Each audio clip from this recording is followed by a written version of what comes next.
Kozhikode Vadakara bank of Maharashtra ബ്രാഞ്ചിലെ സ്വർണ്ണ തട്ടിപ്പുമായി ബന്ധപ്പെട്ട് അന്വേഷണത്തിന് പ്രത്യേക സംഘത്തെ നിയോഗിച്ചു. വടകര ഡിവൈഎസ്പിയുടെ നേതൃത്വത്തിലുള്ള സംഘമാണ് കേസ് അന്വേഷിക്കുന്നത്. വിവരങ്ങളുമായി ദിസ്ന സുരേഷ് ചേരുകയാണ്. ദിസ്ന, പ്രത്യേക അന്വേഷണ സംഘത്തെയാണ് നിയോഗിച്ചിട്ടുള്ളത്. മറ്റു വിവരങ്ങൾ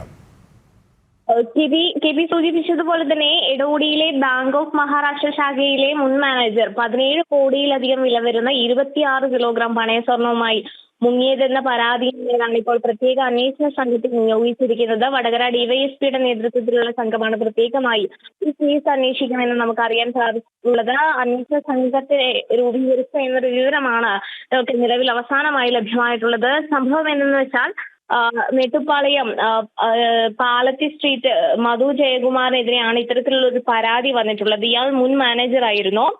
അവിടെ മാനേജറായി കയറുകയും പിന്നീട് ഈ 26 കിലോഗ്രാം സ്വർണത്തിന് പകരം മുക്കുപണ്ടം പകരം വെച്ച് ബാങ്കിന് നാശനഷ്ടം ഉണ്ടാക്കി എന്നതാണ് കേസ്. ജയകുമാറാണ് തട്ടിപ്പ് നടത്തിയതെന്ന നിലയിലാണ് ഇപ്പോൾ കേസ് അന്വേഷണം പുരോഗമിക്കുന്നത്. എന്നാൽ പോലീസ് പ്രാഥമിക നിഗമനത്തിൽ വ്യക്തമാക്കുന്നത് ഒരാൾക്ക് മാത്രമായി ഇത്രയും അധികം രൂപയുടെ ഒരു തട്ടിപ്പ് നടത്താൻ പറ്റില്ല. ബാങ്കിൽ മറ്റാരുടെയെങ്കിലും സഹായം ഇതിനുണ്ടായിരിക്കും എന്നത് തന്നെയാണ് പോലീസിന്റെ പ്രാഥമിക പരിശോധനയിൽ വ്യക്തമായിരിക്കുന്നത്. ഈ സംഭവവുമായി ബന്ധപ്പെട്ട് കൂടുതൽ പേർക്ക് പങ്കുണ്ടോ എന്ന് പോലീസ് അന്വേഷിക്കുമെന്നാണ് നമുക്ക് അറിയാൻ സാധിച്ചിട്ടുള്ളത്.